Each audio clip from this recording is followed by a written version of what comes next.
वत्स कभी भी किसी से आसक्ति नहीं करनी चाहिए। आसक्ति का तात्पर्य होता है मन का लगाव। मन का लगाव किसी से नहीं करना चाहिए, और यदि करनी हो तो संत से आसक्ति करना चाहिए, अर्थात जो भगवान के प्रेमी हैं उनसे आसक्ति करनी चाहिए, क्योंकि ये ऐसी आसक्ति होती है जो कल्याण करती है। संतों से की गई आसक्ति कल्याण कर देती है, और फिर संतों की सेवा का भाव मन में जगता है, और संतों की सेवा करने से फिर दैवी आशीर्वाद प्राप्त होते हैं। और जो संतों के प्रति आसक्त हो जाता है उसके अंदर प्रेम का प्राकट्य हो जाता है, और ऐसा प्रेम का प्राकट्य होता है कि उसका हृदय विशाल हो जाता है। दूसरे लोग जल्दी समझ भी नहीं पाते हैं। जैसे मीरा जी कहती हैं कि घायल की गति घायल जाने और न जाने कोई। ऐसे ही मीरा जी जैसे रैदास जी महाराज को गुरु मान करके उनसे प्रेम करती थी, भगवान से प्रेम हो गया, और भगवान से इतना प्रेम हो गया कि वो कहती थी कि मैं तो प्रेम दीवानी मेरा दर्द न जाने कोई। ये प्रेम एक अद्भुत धन होता है, एक अद्भुत मस्ती होती है, एक अद्भुत आनंद होता है। जो भक्तों से संतों से प्रीति करता है वो इसी आनंद में छका रहता है, फिर उसको कोई दुख कभी नहीं होता है। वह हर स्थिति में आनंद में ही निमग्न रहता है, और आनंद ही आनंद में उसको ऐसा रस मिलता रहता है कि उसका हृदय प्रेम से लबालब भरा रहता है। इसलिए संतों से प्रेम करना चाहिए, उनसे आसक्ति करनी चाहिए, जिससे हृदय में कोई दुख ही नहीं आएगा, आनंद और प्रेम से हृदय भरा रहेगा। श्री राधे राधे, जय श्री राधे।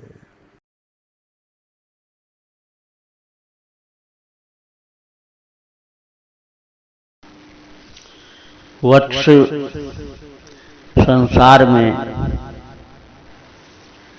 किसी जीव का किसी जीव से संबंध नहीं होता, वो कल्पित होता है। ऐसे समझो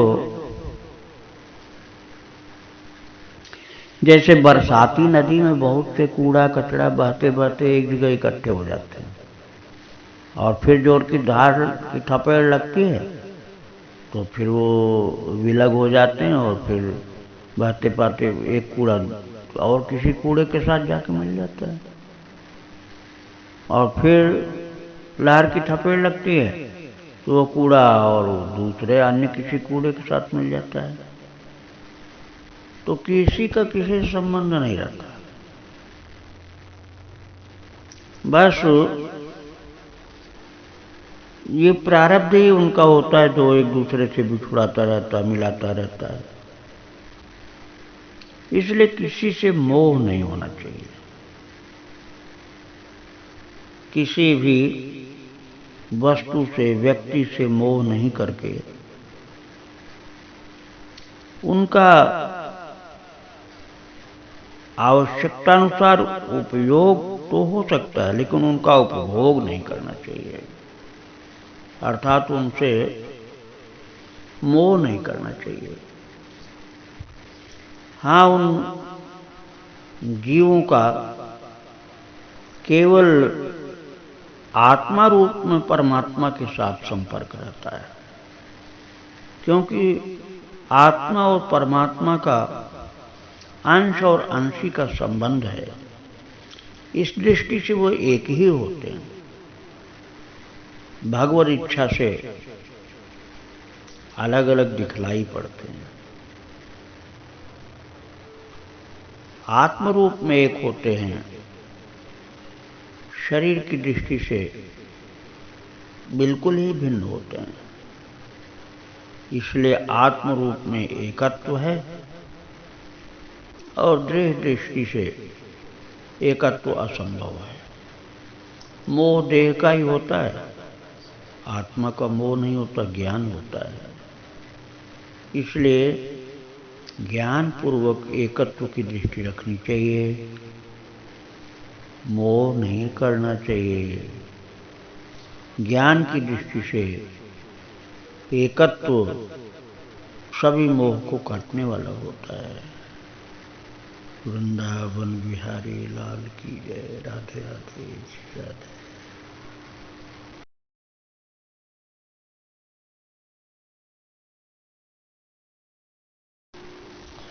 वत्स जीव का जो सहज स्वरूप होता है वो निष्काम होता है, अचाव होता है। चाहे आत्मा को जीवत्व का खोल पहना देता है। इसीलिए कितनी ही चाह, कितनी ही कामना किसी की पूर्ण हो जाए, लेकिन वो निष्कामी नहीं हो पाता है।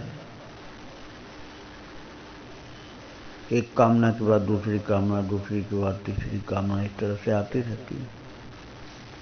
तो कामना की पूर्ति होने से सुख तो मिलता है, लेकिन वो उतना सुख नहीं होता है जितना कि कामना का नाश होने से सुख मिलता है। कामना से वैराग्य हो जाए, कामना का मन से नाश हो जाए, अर्थात कामनाहीन मन हो जाए, तो जो सुख मिलता है वो असीमित होता है, अनंत होता है। क्योंकि वो फिर पवित्र कामनाओं से मुक्त पवित्र मन हो जाता है, और पवित्र मन ही आत्मा का रूप हो जाता है। श्री राधे राधे, जय श्री राधे।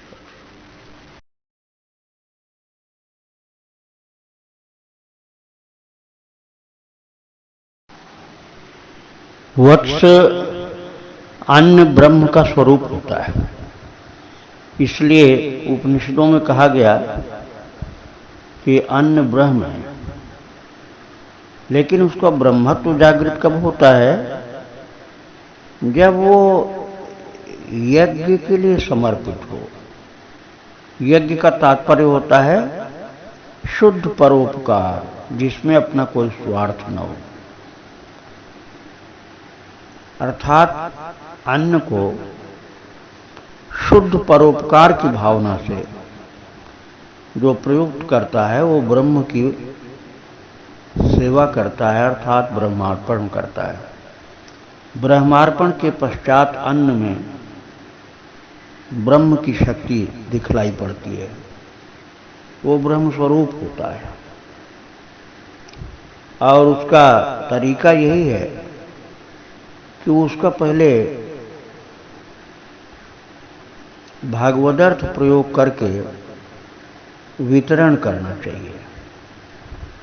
अर्थात भगवान को अर्पण करने के पश्चात जो भी हों भक्त लोग, उनको, गरीबों को, जीव जंतुओं को वितरण करने के बाद वो यज्ञ का प्रसाद बन जाता है।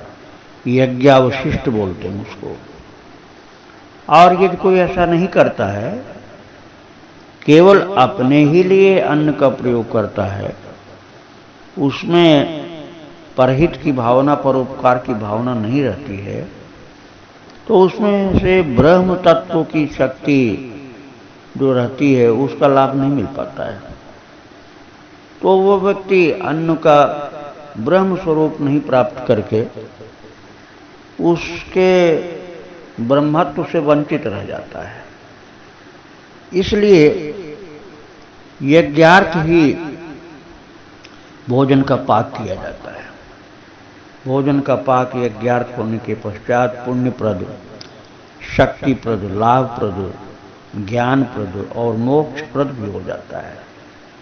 ऐसे महान शक्ति प्रदाता, ज्ञान प्रदाता, मोक्ष प्रदाता अन्न को भगवदर्थ परमार्थ प्रयोग करने के बाद प्रसाद रूप में ही ग्रहण करना चाहिए।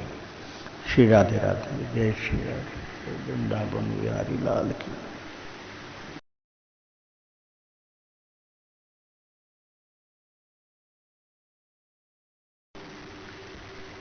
वत्स, आसक्ति परिवार में यदि हो तो जीव का पतन होता है। इसलिए जिन जिन लोगों से आसक्ति हो उन सब लोगों को साधुओं की सेवा में लगाना चाहिए, मंदिरों की सेवा में लगाना चाहिए, भगवान की सेवा में लगाना चाहिए।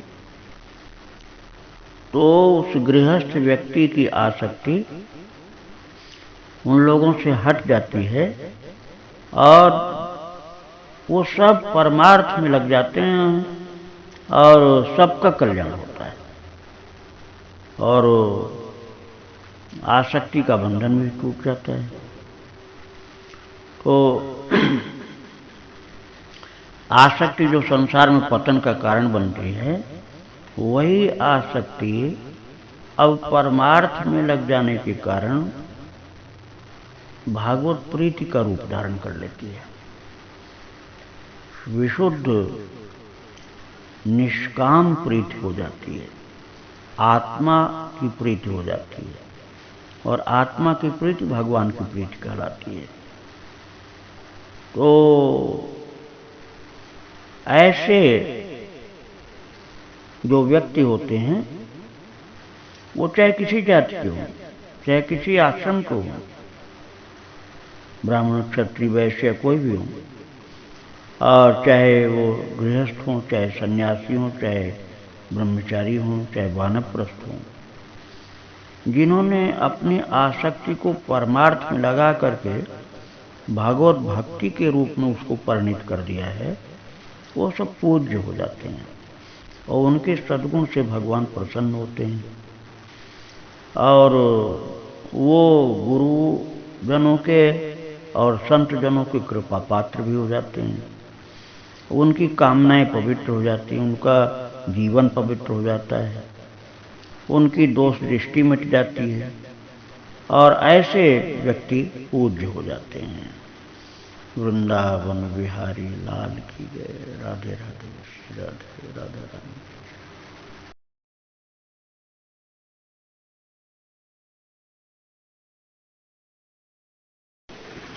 वत्स, यह शरीर जो है ये इंद्रियों का समुदाय है।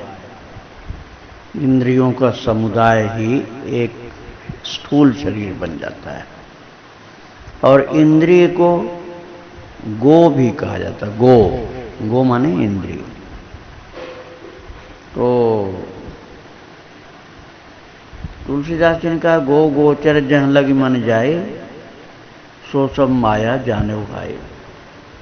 अर्थात इंद्रिय और इंद्रियों के द्वारा प्राप्त विषय ये सब माया के ही होते हैं, किंतु ये इंद्रियों के समुदाय को गोकुल कहा जाता है। इंद्रिय शब्द का एक दूसरा शब्द होता है, पर्यायवाची बोलते हैं उसको, गो इंद्रिय। तो इंद्रियों के समुदाय को, इंद्रियों के कुल को, इंद्रियों के समुदाय को कहा जाएगा गोकुल। और गोकुल जो है ब्रज भूमि पे एक तीर्थ है। तो गोकुल में भगवान कृष्ण अपने गाय बछड़े की सेवा करते हैं, खेलते हैं, मक्खन की चोरी करते हैं, भक्तों को आनंद देते हैं। अर्थात गोकुल में कृष्ण का निवास है।